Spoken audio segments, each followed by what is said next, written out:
Hello, welcome to Study English for Oral Communication. I'm Sajivani Vandiko. Communication and Overview, Topic 1. The learning outcomes. Define what is meant by communication. List the main types of communication. Describe 3 models of communication and explain different forms that oral communication can take. According to the introduction, it says effective communication is a skill that can be acquired if you make an effort to study the fundamentals of communications and theories and principles. So that's mean you should know what are the fundamentals and of course the communication theories and the principles. So there you can be you can communicate effectively. Okay, let me describe you about what is communication. When it comes to communication, it is an essential part of our life. We communicate every day with different people at different times in different ways. We communicate with ourselves in our thoughts. Also, we communicate with our family, friends, and also people at work and people who we meet socially as well as professionally. At times, we may even need to communicate with a large audience, such as members of the public. So, formulate some ideas about the nature of communication. So, what do you think communication is? Is it something statistic or does it involve a process? What happens during communication? Can a person communicate with himself? The other one, how many people does it take to communicate? In what ways can you communicate with another? Are geographical boundaries barriers to communication? And how does the information technology affects the nature of communication? So if you define communication, according to the Elizabeth in 1998, communication as a process which begins when you have a message that you want to deliver to an audience. Your audience receives the message, reacts to it, and then responds to your message. That response may lead to you to react and give another message. This process may be then go on and on. According to your audience, or you give your message, so they will receive it and they will react it. So likewise, it goes on, keep going on like it says as a communication. According to Julia, communication is a systematic process in which people interact with and through symbols to create and interpret meaning. According to Carl Stroger, in 1952, real communication occurs when we listen with understanding. Also to see the expressed ideas and attitudes from the other person's point of view, to sense how it feels to him, also to achieve his frame of reference in regard to the things he is talking about. Okay, let me talk to you about the types of communication according to Camp and Satterwhite in 2002. And actually there are 3 types. First one, you can take it as an oral communication, and the second one, you can take it as a written communication, and the third one, you can call it as a non-verbal communication. So when it comes to the oral communication, you will be having face-to-face conversations, and also you will have meetings, and also you will have voicemail messages, and also teleconference, and also oral presentations, and also we will do some public speaking. So that is oral communication. And when it comes to written communication, when you want to communicate with the person by writing something, so you would send a letter or maybe memos or maybe reports, some tables, news releases, and also you can send them through graphs and also faxes, emails, minutes of meetings and diagrams and charts. And so you can still can do communication through non-verbal, like the way your posture with your eye contact And nervousness, so when you're so excited, I mean, like that's the way. And also your grooming and your the dressing, that you can communicate with people non-verbally. And of course, when it comes to communication, it has a purpose. Like, so according to Camp Sutter, back again in 2002, she says that there are 4 main processes in communication. One is to inquire. The second one is you are going to inform. The other one is you are going to persuade. And also the other one is you are going to develop a goodwill. And there are 3 models of communication. The first one we can call it as linear model. And the second one you can call it as an interactive model. The third one you can call is transactional model. Let's look at the linear model. You can see view communication as a one-way or linear process in which the speaker speaks and then what will happen? The listener listens.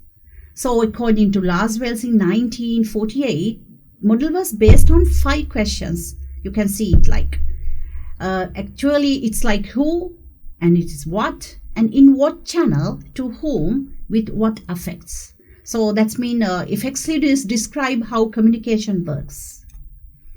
So when you take Shannon, which is 1949, it's according to this model, it include noise or interferences that distorts understanding between the speaker and also the listener. So you can look at this diagram. You can say the information rows, the transmitter, then the noise, the source, and then the receiver and this destination. So then you can see the sender and the receiver.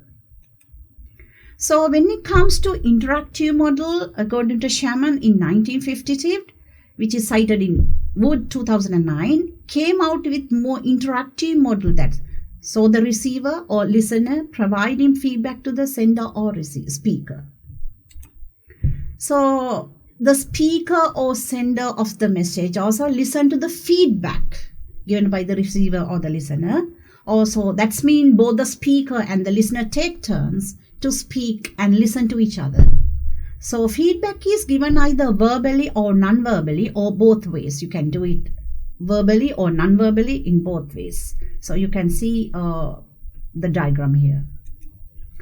And of course, when it comes to transactional model shows that elements in communication are interdependent. That means each person in the communication acts in both speaker and a listener, and can be simultaneously sending and receiving messages. So there are 3 implications on the transactional model.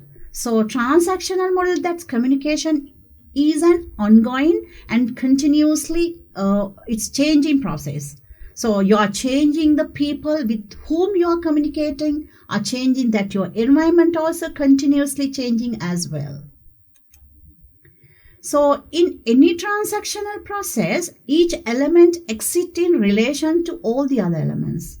So there is this interdependence where there can be no source without receiver and no message without a source. So that means there should be a receiver, also there should be a message, to give and to receive. And so each person in the communication process reacts depend on factors. You can take the background, the prior experience, and also the attitudes, and also you can take cultural beliefs and the self-esteem. So by looking at this diagram, you can see a transactional model of communication. So this is the transactional model of communication. Spend few seconds just to read this. So form of oral communication, when it comes to the oral communicator, it encompasses various set of skills.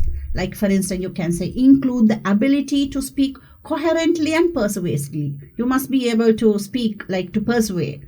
Other thing is to understanding of communications theory and process, and also the knowledge of verbal and non-verbal cues, and also audience analysis and listening skills, as well as communication ethics.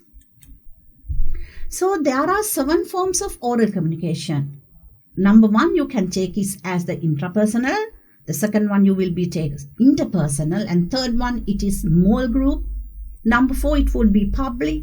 Number 5 it will be the mass, and number 6 it's going to be the corporate, and the next one it will be the intercultural communication. So when it comes to the intrapersonal communication, is self-talk or conversation you hold with yourself under certain circumstances. For instance, if you need to make an appointment decisions or learn something about yourself, it's going to be interpersonal. And interpersonal. If you take the intrapersonal communication, is just another way, describing the thinking process. In a way that would be correct. And interpersonal communication is communication between several people. This form of communication may range from impersonal to the very personal.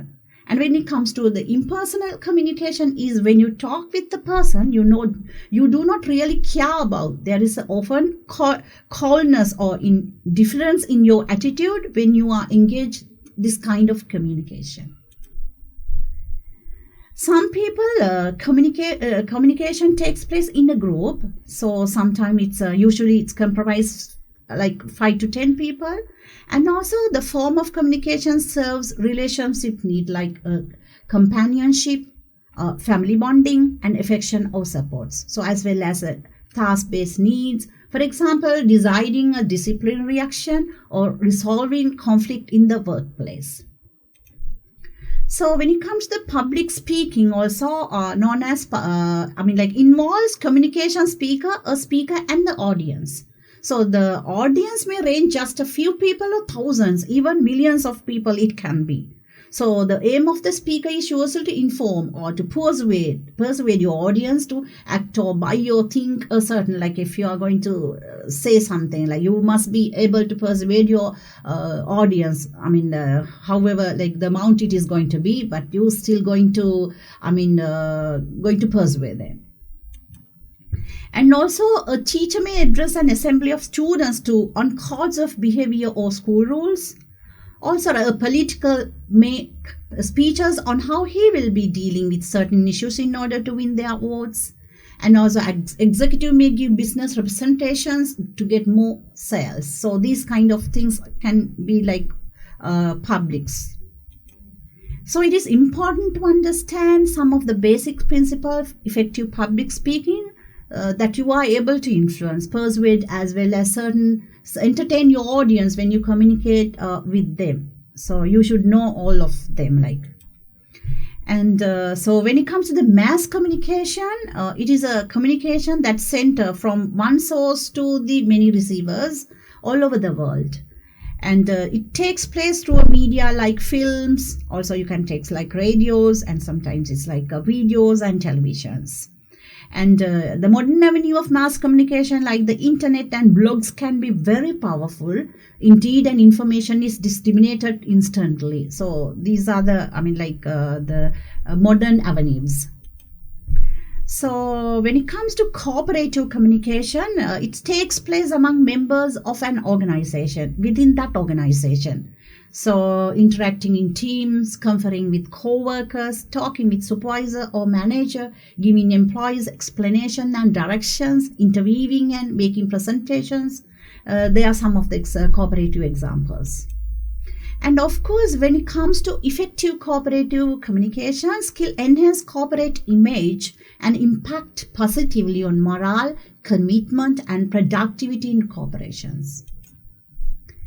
And intercultural communication is communication between people, diverse cultures and ethnicities. The world is increasing, becoming a global village, and every country has people of various ethnicities. And so it is important to note difference in the communication practices of different cultures, of intercultural harmony, as well as understanding to be maintained.